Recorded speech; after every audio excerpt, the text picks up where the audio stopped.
De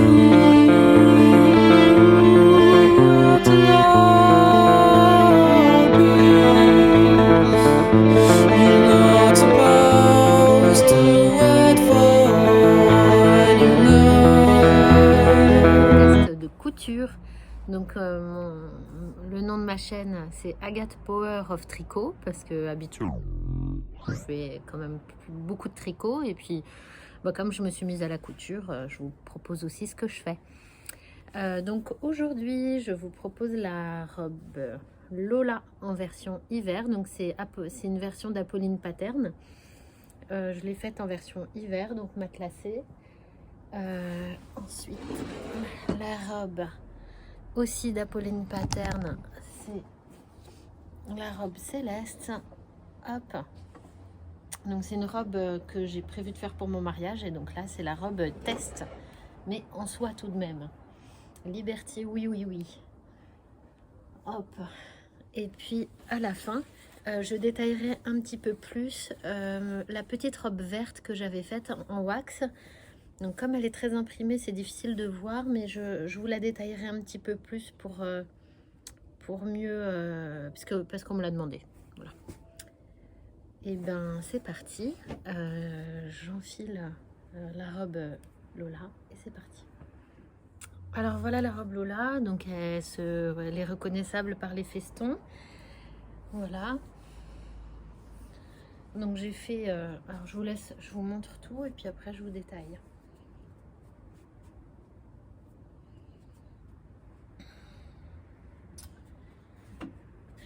Alors, je vous détaille un petit peu ça. Donc elle a des festons, elle est doublée, donc elle a une parmenture qui s'arrête ici.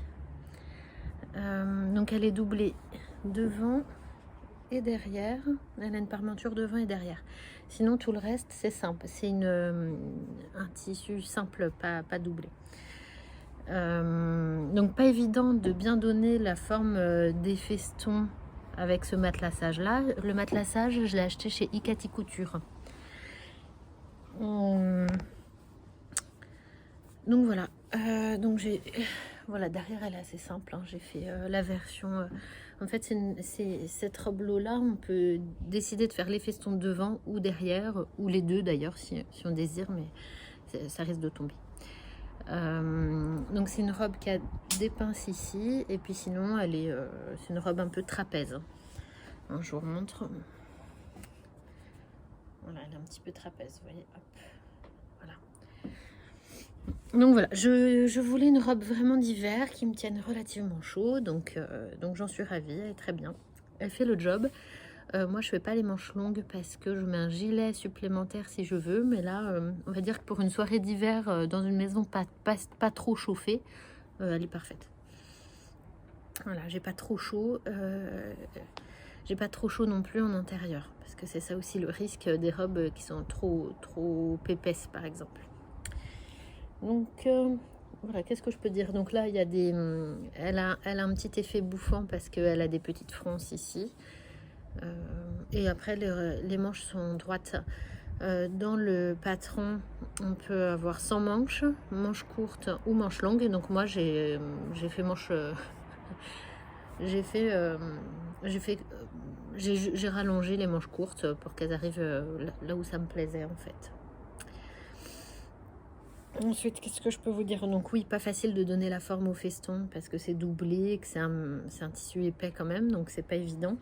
Après, qu'est-ce que je peux vous dire? Non, après c'est comme un tissu simple. Voilà, c'est une robe très simple à faire, vraiment pas compliquée du tout. La seule grosse difficulté de cette robe-là, c'est les festons. Et c'est une difficulté du repassage, c'est pas une difficulté de couture en fait. En couture, en fait, on fait juste des arrondis, mais ils sont pas difficiles à faire. On suit une ligne, en fait, donc c'est simple. Les pinces, c'est pas difficile, sont pas difficiles à faire non plus. Voilà. Voilà, les petites choses techniques, c'est les pinces, les petites fronces ici et les festons ici, qui sont pas la partie la plus dure du coup. Donc voilà, allez, je vous refais un petit défilé avant de passer à l'autre robe. Voilà. Pour la longueur, il me semble que j'ai laissé la longueur de base. Je vais regarder, j'ai un petit bullet journal spécial couture, je vais vous le montrer. Non, j'ai fait aucune modification hein, sur ce patron là. Donc mon bullet journal que je vous montre, en fait c'est pas un bullet journal, c'est mon, on va dire mon carnet de couture. Donc là je mets les petits tissus que j'utilise en fonction des projets. Donc là j'ai le tissu, hop, je prends ma page. Et voilà, là j'ai pas fait de dessin, je compte faire des dessins ensuite pour agrémenter, mais en gros je mets les modifications que j'ai fait, où j'ai acheté le tissu, quelle taille j'ai faite et les modifications surtout. Donc voilà, pas grand chose à dire. Je viens de le faire ce journal là, je viens de le créer, donc j'ai pas de disons que les projets que je suis en train de faire sont plus étoffés en écriture dedans, puisque j'écris en même temps que je couds, on va dire. Donc voilà. Et puis pour celles qui sont intéressées par le tricot, en fait là j'ai tout ce que je fais en tricot, je l'ai un peu plus étoffé déjà, et que je vous montre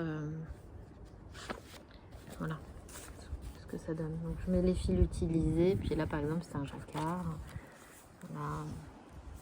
voilà le fil utilisé c'est celui-là, une sorte de doré, voilà. Bref, allez, c'est bon pour la robe Lola. Moi je l'avais déjà faite en fait, déjà en deux versions wax. Et donc voilà, là c'est ma version hiver que j'adore. C'est ma seule robe vraiment hiver que je mets vraiment facilement. C'est hyper chouette, je vous conseille. C'est bien parce que c'est sans entretien, le molleton, il n'y a pas besoin de repasser et tout. Donc super, je conseille à 200%. Copiez-moi si ça vous inspire. Allez, maintenant je vous présente la robe Céleste, donc d'Apolline Pattern encore, dans un tissu en soie Liberty.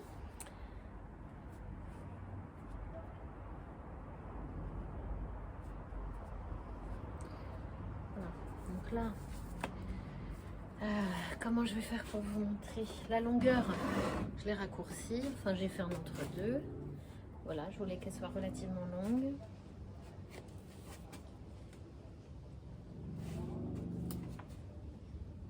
Voilà. Hop. Alors, que je vous montre d'un peu plus près.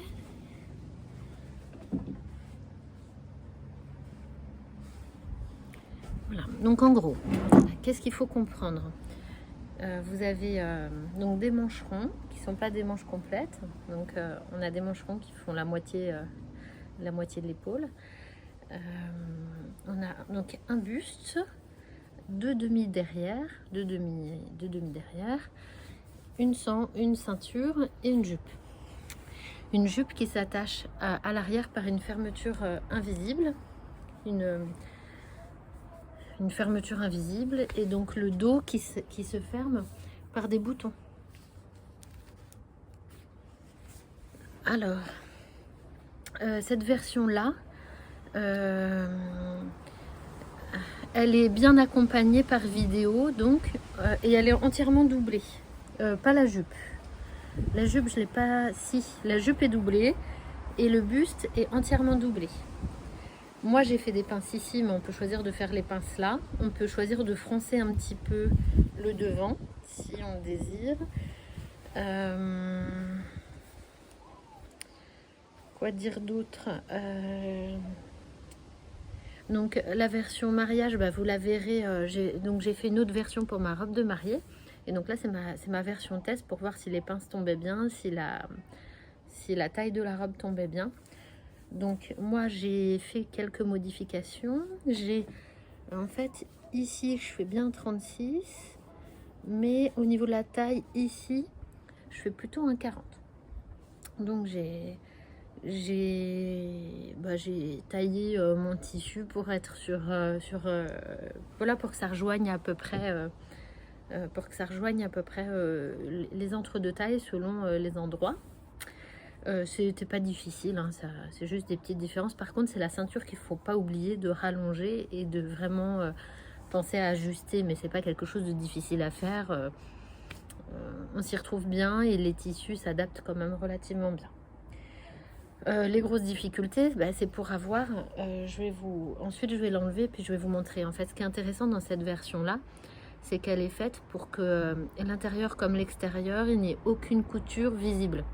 Donc c'est d'une finition au millimètre, donc c'est hyper agréable à coudre. On est bien accompagné par Apolline Pattern. Par contre, elle s'appelle Estelle, il me semble.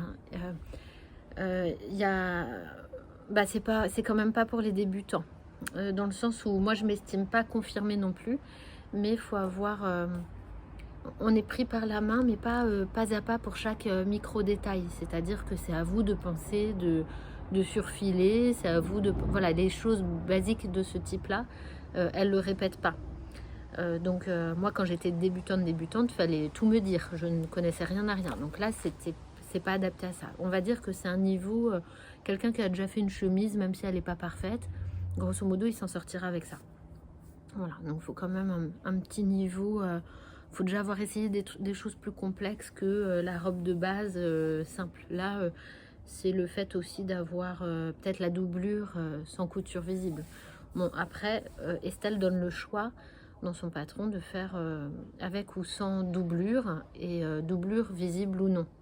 Mais en tout cas, elle explique bien tout ça. Moi, j'ai fait plein de choses pour la première fois. Tout ce qui est doublure invisible, je connaissais pas. Et j'ai adoré faire ça. Les finitions sont belles. Donc voilà, les boutons, vous vous posez peut-être la question, vous les verrez peut-être plus de ce côté-là. Les boutons, c'est des boutons Liz Taylor. Voilà, j'aime beaucoup ces tissus et ces boutons et ces podcasts quand elle en fait, j'aime beaucoup. Voilà, alors, qu'est-ce qu'on peut vous raconter sur cette jupe, sur cette robe? Écoutez, je la trouve extrêmement bien taillée, je trouve qu'elle met vraiment bien en valeur... la taille, hein. Chez la plupart des femmes, c'est cette partie-là qui peut être mise en valeur. En tout cas, dans ces robes de type un peu mariage, c'est le but. Donc voilà, j'en suis ravie. Je vais l'enlever, puis comme ça, je vous montre les détails intérieur-extérieur. Voilà, et me revoilà donc pour vous montrer un peu les détails. Donc, je ne sais pas si vous aviez bien vu les boutons Liz Taylor. Voilà, moi je les trouve splendides. Donc oui, ils ont des petits éclats dorés. Voilà. Je les aime beaucoup et j'en recommanderais de ce type-là, splendide. La taille des boutons convient bien aux lichettes, parce que c'est ça aussi. Par contre, c'est difficile à mettre soi-même. Ils sont un tout petit peu grands pour la lichette, ce qui fait que c'est un petit peu difficile de les mettre. Moi, j'ai besoin de me faire aider pour les mettre dans le dos. J'y arrive pas seule, par exemple. Voilà.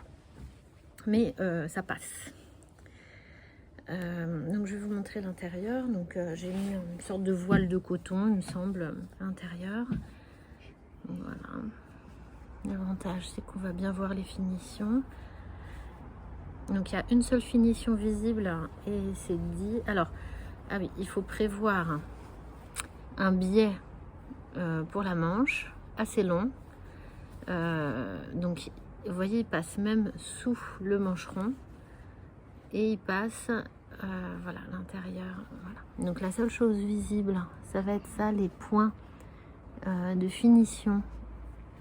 Je sais pas si vous les voyez, mais les points de finition là. À l'intérieur, on est toujours à l'intérieur. Donc j'avais pas bien compris que je pouvais mettre un tissu doublure. Bon bah j'ai une jolie finition soie à l'intérieur de ma robe. Hein. Ce sera pour mon plaisir personnel. Voilà, donc on a des finitions propres. Oui. Là-bas, tout à l'heure, la porte était ouverte. Ah bon? J'ai refermé. Bah, va voir s'il n'y a pas la tortue qui est passée de l'autre côté. Alors, voilà. Donc, c'est une robe qu'on fait comment? En fait, vous faites d'abord le buste avec les manches. Ensuite, vous faites la ceinture toute seule. Puis vous mettez, vous intégrez. Ensuite, vous faites la jupe et la jupe avec sa fermeture invisible. Ensuite, vous accrochez ensemble ceinture et jupe. Et ensuite, on met le buste. le buste à chaque fois, comme la jupe dans la ceinture, ça se met en sandwich dedans. Tout est bien expliqué sur l'ordre. Par contre, dans les modèles de cette robe céleste, vous avez des dos différents. Vous avez des dos différents. Et selon le dos que vous choisissez, ça va pas forcément être le même ordre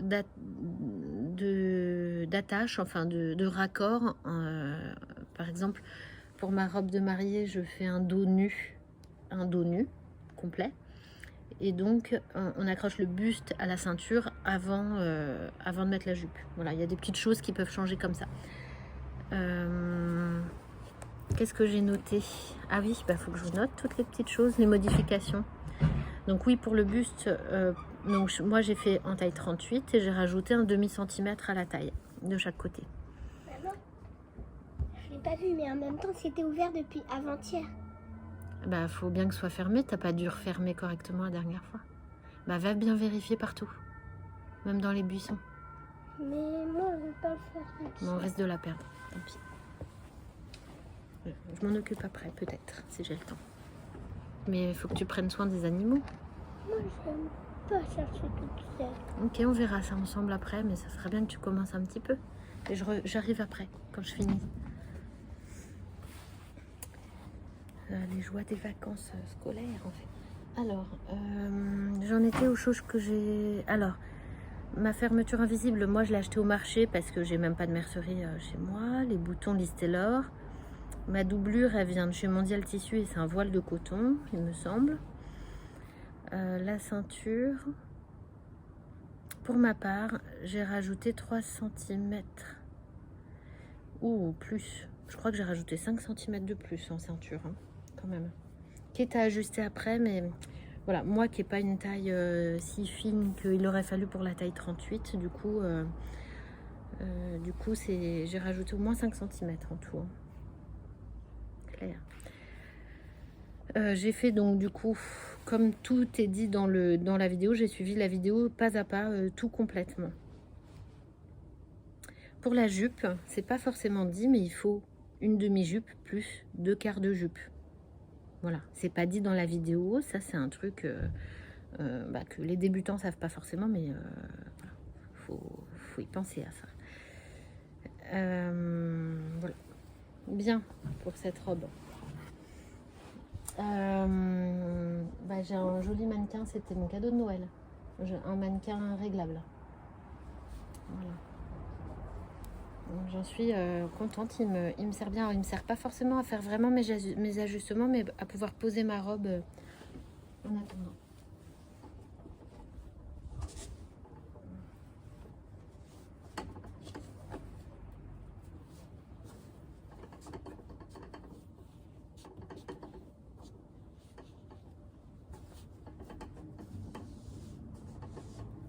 Et voilà.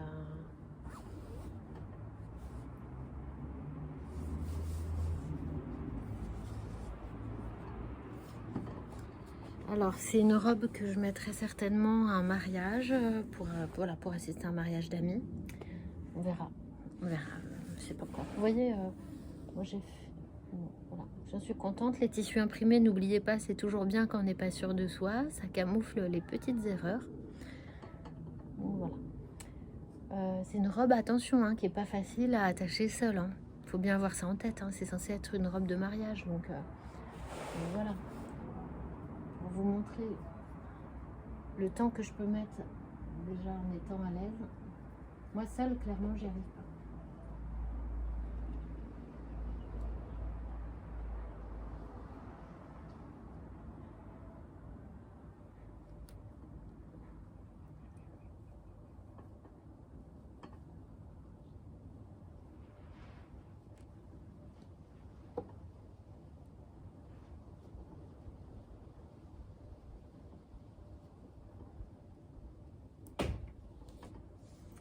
Donc ma fermeture invisible, elle n'est pas complètement invisible. C'était ma première et elle n'est pas complètement invisible. Donc il faudra que, pour ma robe de mariée, j'ai réussi à en faire une invisible. voilà. Bah, ce que m'a permis ce projet, c'est vraiment d'acquérir un niveau clairement supérieur en finition et en minutie. Donc je trouve que c'est un chouette projet à faire pour être meilleur en couture, clairement. Passer un niveau, clairement. Comme une chemise, je trouve. C'est vraiment... on acquiert un niveau supérieur en faisant ça. Allez, on passe avec la robe,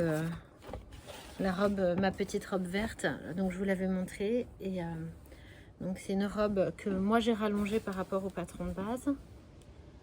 Alors, il y a plusieurs... bah tiens, on va la mettre là-dessus. Ça va être plus simple pour vous expliquer comment elle est faite.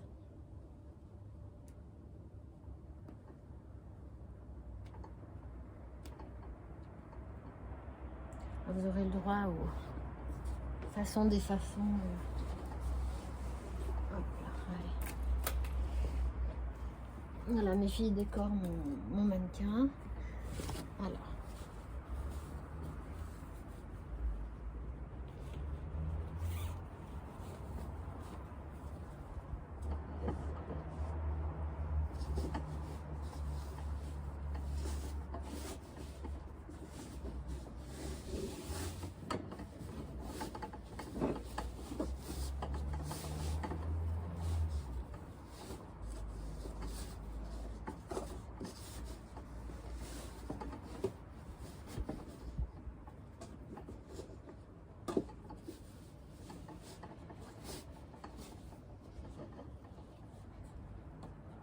Ah bah, c'était celle-là, ma fermeture invisible, qui n'était pas la première. Mais...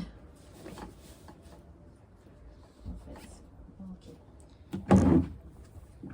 Alors, voilà. On va la rapprocher. Et puis, on va la baisser un petit peu si je... je suis pas au point. Voilà. Vous voyez bien quand même. Ok. Alors, cette robe, ma petite robe verte. Donc là, c'est l'arrière. Ça monte droit comme ça. Moi, j'ai choisi de mettre la fermeture éclair ici. Comme c'est du wax, c'est du coton. Vous voyez bien. Voilà. Alors, elle monte jusqu'en haut, mais ma fermeture éclair commence là. Et je l'ai fait aller presque jusqu'en bas, mais pas tout à fait. J'aurais pu m'arrêter avant, hein, mais je savais pas trop.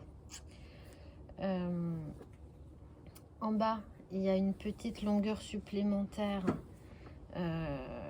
C'est les longues fines, les longues bandes qui s'arrêtent progressivement là, comme ça. Je sais pas si vous voyez bien. Hop.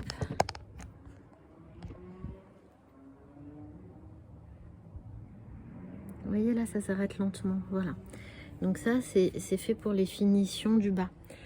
Moi, si c'était à refaire, je les mettrais pas. Elles ont été mises parce que le principe de cette robe, c'est de... Le principe de cette robe, c'est d'utiliser presque toutes les chutes, qui est pratiquement aucun déchet. Mais moi, ce bas-là, c'est pas ce qui me plaît le plus. Et si c'était à refaire, je le mettrais pas. Je préfère allonger ma robe quand même et pas mettre le bas. Donc, cette robe-là, comment elle s'articule en fait? Vous avez un long panneau là qui fait tout le long. Ok, il fait du haut en bas de la robe. Ça, c'est le panneau central. C'est la plus longue partie.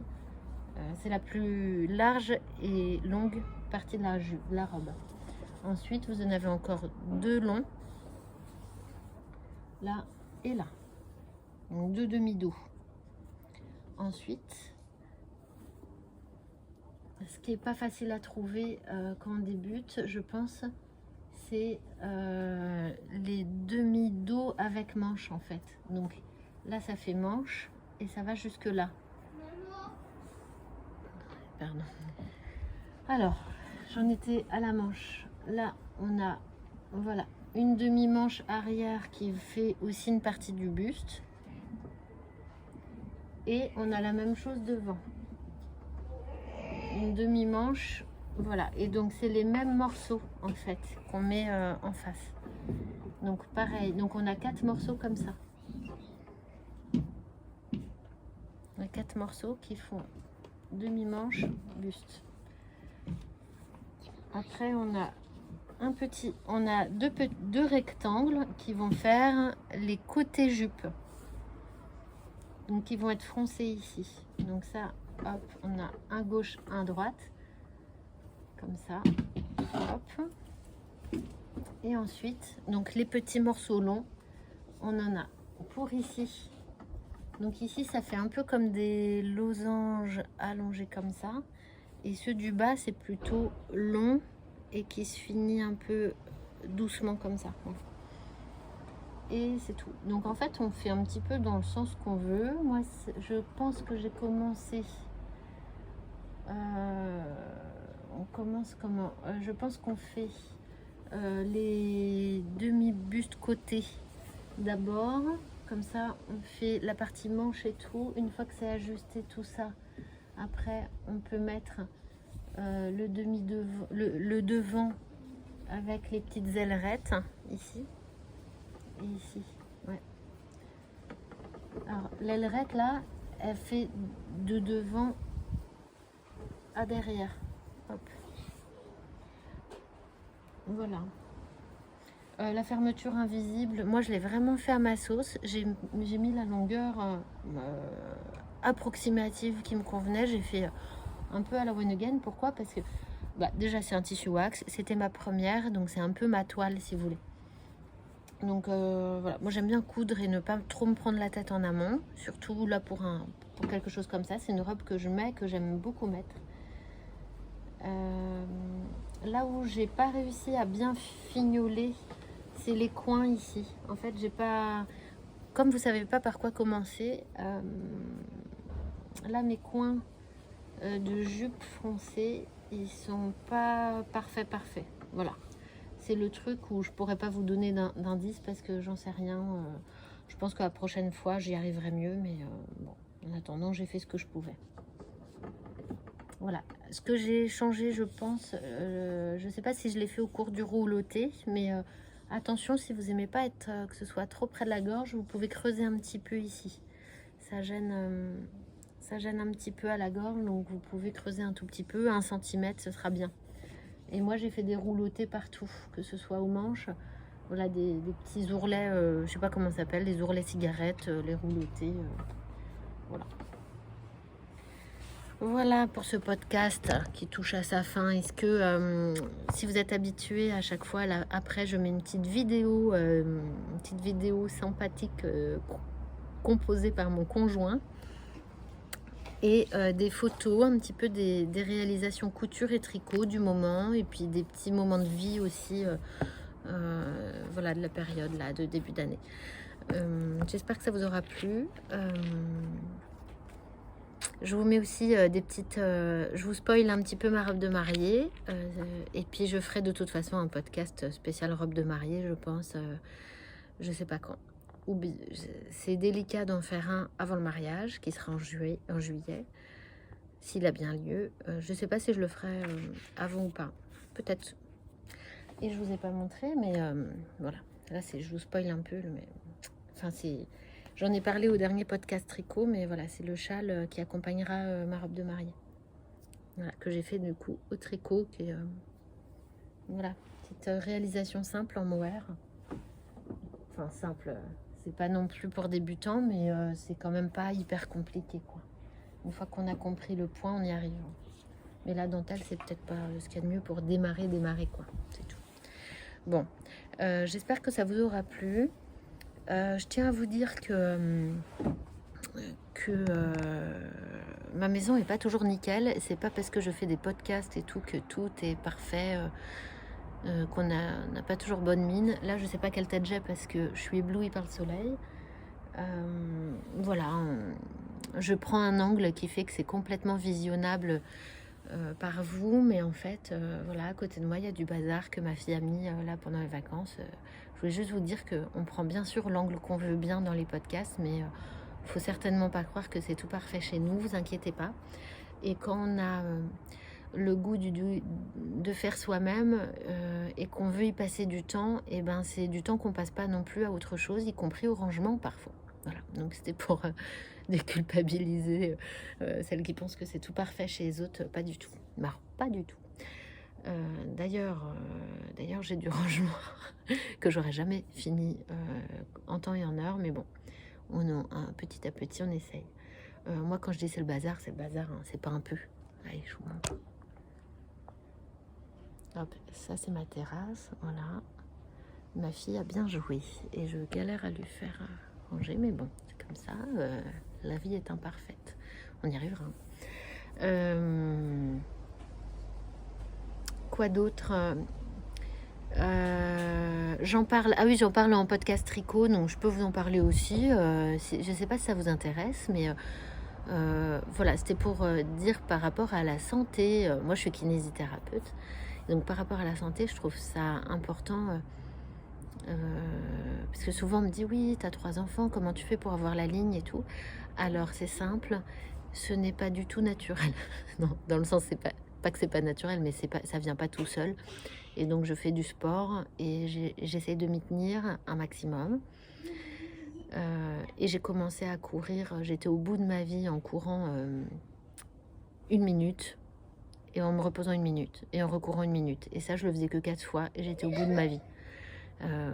C'est pour dire que même si on a l'air athlétique, c'est pas pour autant que c'est simple ou que ça a été simple. Et donc c'était pour vous dire qu'en fait la course, si vous voulez assécher, vous muscler ou être juste en forme physiquement, courir 5 minutes par jour, c'est super, c'est efficace, ça peut suffire, en tout cas pour commencer. Les 6 premiers mois, c'est amplement suffisant.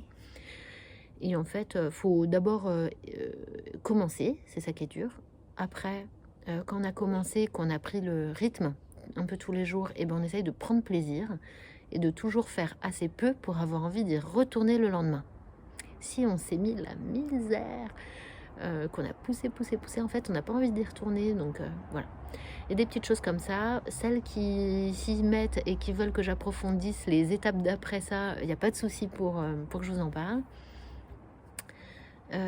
Voilà, à la fin de mes podcasts de tricot comme de couture, j'aime bien papoter de différentes choses. Là, c'est un truc que j'aime, je trouve ça important d'en parler en ce moment, puisqu'on n'a plus trop accès à aucune salle de sport. Donc voilà, moi j'aime bien faire du volley habituellement. Donc là, je me suis remise à la course pour compenser un peu le manque. Et puis moi, je cours, c'est pas tant que j'adore la course, mais j'aime l'effet que ça a sur mon esprit, sur ma santé mentale, sur ma santé de maman et de femme. Donc voilà, c'est un super truc à faire, même quand on n'est pas passionné ni de course ni de sport d'ailleurs, mais le corps, ça s'entretient, c'est une machine qu'il faut entretenir et elle se huile bien comme machine quand on fait du sport en fait. Donc voilà, je vous invite à la réflexion si ça vous intéresse, en tout cas c'est important. Et puis si vous voulez maintenir votre santé, c'est sûr. Moi, dans mon métier, en fait, c'est évident, mais c'est pas toujours simple à transmettre. Ça dépend. Faut que les gens soient prêts à entendre. Voilà.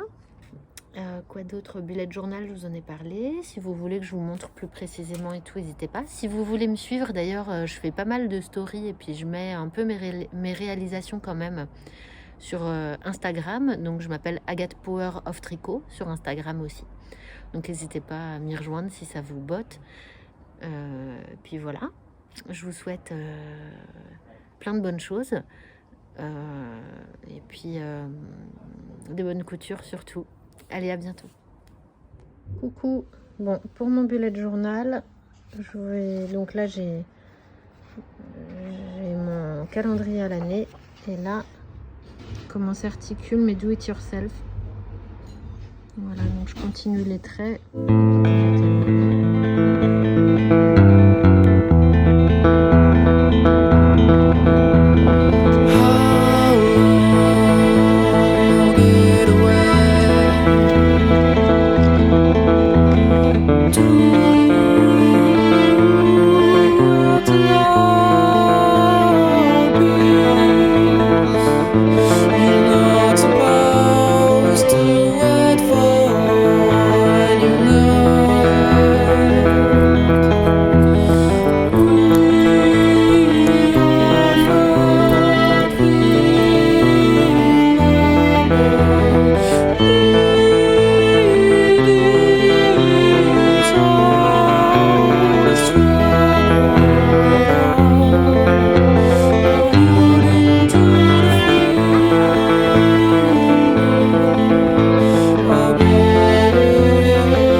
Bye.